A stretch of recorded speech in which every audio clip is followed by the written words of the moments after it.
Müharibə ilə bağlı baxdığınız ən təsirli film hansı olub? Bu. 600 лет существовал еврейский Краков. Bu. Ya bu? Bəs sizə müharibə mövzusundakı ən dəhşətli filmlərdən birini bəlkə də hələ izləmədiyinizi desəm? Elə bir film ki, bir baxan ikinci dəfə baxmağa cəsarət belə etmir. Gəl və gör. 1985-ci ildə Sovet rejissoru Elem Klimov 2-ci Dünya müharibəsinin qaranlıq üzünün sadəcə bir hissəsinin əks olunduğu bir film ekranlaşdırır. Film o qədər real və dəhşətli təsir bağışlayır ki, tamaşaçılardan bəziləri onu sona qədər izləyə bilmir. Hətta arasında üzərinə təcili yardım gələnlər də olur. Bu şahəsər rejissorun kinodakı son işi olur. O, mən bundan daha yaxşısını çəkə bilmərəm deyib, bu sahədən bir dəfəlik əlini üzür. Beləliklə, faşizm üzərində qələbə çalındığı 9 may tarixinə özəl olaraq, bugün sizə təkcə Sovet deyil, həm də dünya kinematografının ən təsirli savaş filmlərindən biri olan Gəl və Gör barədə danışacağıq. Hazırsınızsa, gəlin və görün. Sizsə bizə dəstək olmaq üçün kanala abunə olub, fikirlərinizi şərh bölməsində yazmağı unutmayın. Homo homini lupus est. İnsan, insanın canavarıdır. Qədim Romada insanın başqa bir insana qarşı etdiyi ən çirkin hərəkətləri müzakirə edərkən istifadə edilən bu sarkastik ifadə filmin sujeti boyu davamlı özünü göstərir.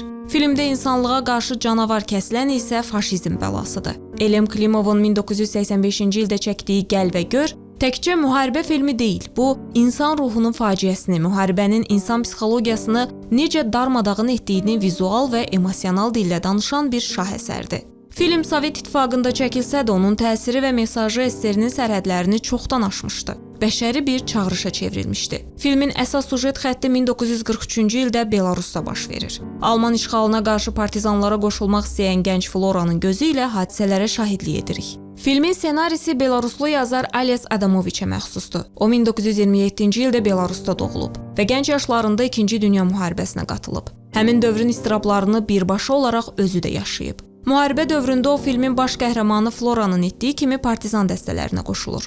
Bir neçə il ərzində burada olan Adamoviç məktəblərə, kəndlərə qarşı olan qəddarlığı görür. Qeyri-insani davranışın şəxsən şahidi olur. Yəni, onun yazdığı ssenari sadəcə bir insanın təxəyyülünün məhsulu deyil, həm də insanlığın xatırlanması, unudulmaz dəhşətlərin əksidir. O film üçün yalnız faktları və hadisələri deyil, eyni zamanda insanların içindəki qırıq ruhları da yazırdı.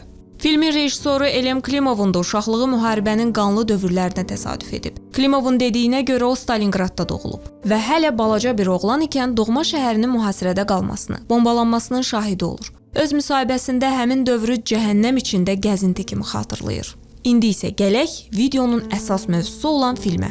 Elem Klimov Ales Adamoviçin Belarusun Xatın kəndi ilə bağlı hekayəsini oxuyur. Bu kənd Minskdən təxminən 40 kilometr uzaqda yerləşən bir kənd idi və Belarusun faşistlər tərəfindən işğalı zamanı soyqırımına məruz qalmışdı. Beləliklə Adamoviçə müraciət olunur. Başlanğıcda Klimov filmin adı olaraq Hitleri öldür versiyasının üzərində dayandıqlarını deyir. Burada söhbət konkret bir şəxsin deyil, vəhşiliyin, hər hansı bir insanın daxilindəki şeytani hisslərin öldürülməsindən gedirdi. Lakin Sovet senzurası bu addan razı qalmır. Ssenarini isə qəbul etmirlər və o düz 7 dəfə rədd edilir.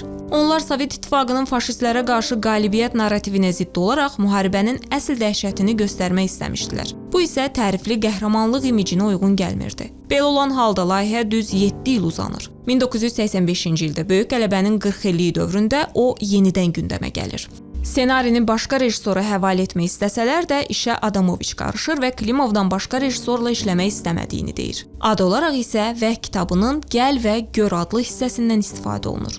Yəni, bu dəhşəti öz gözlərinlə gör. Klimov bu dəvəti həm tamaşaçıya edir, həm də onu bir daha unutmayacağı bir yola salır. Burada qəhrəmanlıq yoxdur. Yalnız yanmış kəndlər, boş baxışlı uşaqlar və bəşəriyyətin səssiz harayı var.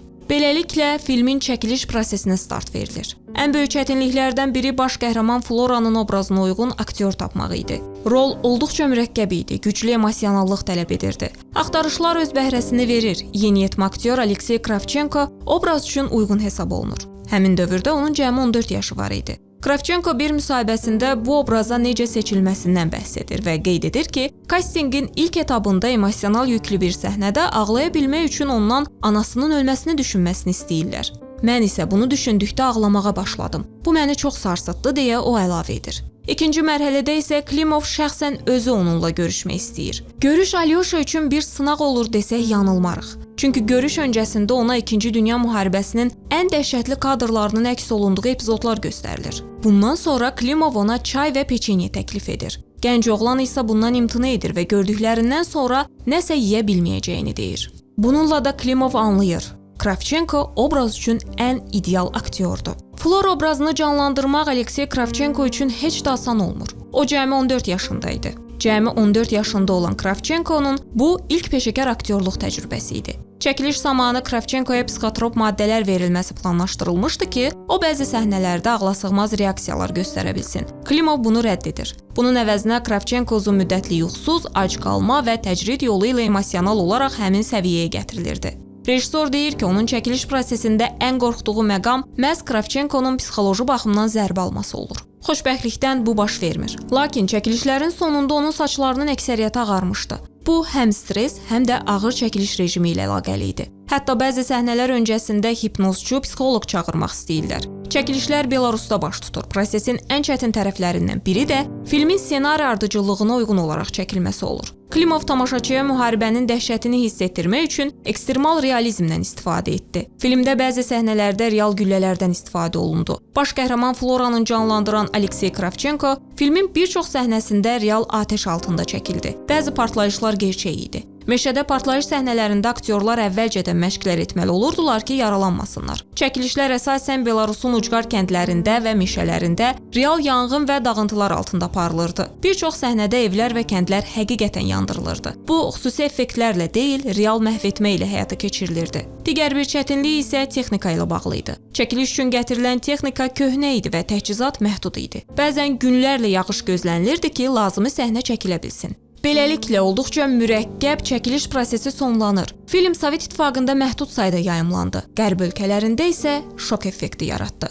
Bəzi festivallarda insanlar zalı yarımçıq tərk etmişdilər. Çünki film son dərəcə real və dağıdıcı təsir bağışlayırdı. Elem Klimov bir müsahibəsində filmin Macarıstan və Rusiyadakı nümayişləri zamanı tamaşaçılardan bəzilərinin halının pisləşdiyi üçün təcili yardım çağırıldığını deyir. Hətta Klimovun öz həyat yoldaşı və tanınmış rejissor Larisa Shepitko da bu cür sərt realizmin bədii sərhədləri aşıb-aşmadığı sualını ortaya qoymuşdu. Filmin sujet xəttinə gəlincə, filmdə hadisələr Alman işğalına qarşı partizanlara qoşulmaq istəyən gənc Floranın ətrafında cərəyan edir. O, buradakı bütün dəhşətlərə şahidlik edir, ancaq bu şahidlik yalnız fiziki xarakter daşımır. Floranın müharibəni öz gözləri ilə görməsi onun ruhunun çökməsinə, insanlıqdan uzaqlaşmasına gətirib çıxarır. Başlanğıcda Flora müharibəni bir macəra kimi görür. Filmin önəmli səhnələrindən biri gənc oğlanın partizanlara qoşulmasıdır. Böyük bir həvəslə dəstəyə qoşulan Flora hələ görəcəklərindən bixəbərdir. Bu hissə Erich Maria Remarque'ın Qərb cəbhəsində təbəddülat yoxdur əsərinin narratoru Paul'un həvəslə müharibəyə qoşulması və qanlı reallığın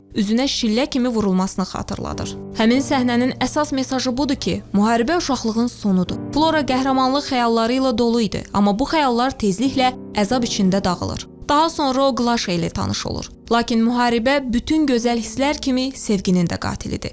Filmin ən dəhşətli və şok edici səhnəsi isə kənddə yaşanan qətliam səhnəsidir. Onlar kütləvi qırğından sonraki mənzərə ilə qarşılaşırlar. Uşaqlar, qadınlar, yaşlılar, hamısı öldürülüb. Kamera yavaş-yavaş meyidlərin üzərində hərəkət edir. Burada sanki Klimov deyir, bax, bu baş verib, sən artıq uşaq deyilsən, hər şey yandı, kül oldu. Savaş Floranın uşaqlığını, gələcəyini, insanlıq duyğusunu yandırır. Filmin kulminasiya nöqtəsi isə Floranın dağıntılar arasında Hitlerin portreti ilə üzləşdiyi səhnə olur. Dərin metaforik anlam daşıyan bu səhnə filmin həm də son səhnəsi olur. Flora tüfəngi Hitlerin portretinə tuşlayır və atəş açır. Hər atəş açdıqda isə tarixi səhnələr geriyə doğru gedir. Sonda isə o körpə Adolfun rəsmi ilə üzləşir, lakin tətiyi çəkə bilmir. Flora bütün gördüklərinin, yaşadıklarının səbəbkarının Hitler olmasına baxmayaraq körpə uşağa atəş aça bilmir və içindəki şeytana qalib gəlir. Beləliklə, bu filmdə Klimov bizə günahsız birinin gözü ilə gerçək bir soyqırımın hekayəsini göstərdi. Bu, ən narahat edici formada nümayiş etdirilmiş olsa da. Axı bəzən sənət əsərləri bizi rahatlaşdırmaq üçün deyil, narahat etmək üçün yaradılır. Film kino elitasının da böyük rəğbətini qazanır. Məşhur Amerikalı rejissor Stanley Kubrick filmi ən realistik müharibə filmi adlandırır. Hətta özünün belə bir film çəkmədiyini etiraf edir. Gəl və gör Quentin Tarantino'nun ən sevdiyi müharibə filmlərindən biridir. Martin Scorsese isə filmi mütləq izlənməli filmlər arasında göstərib. Beləliklə, Elem Klimovun kinodakı son işi olan Gəl və gör təkcə Sovet İttifaqında deyil, bütün qərb kino çevrələrində kult film statusunu qazana bilir. Belə, bir videonun daha sonuna gəldik. İzlədiyiniz üçün təşəkkürlər.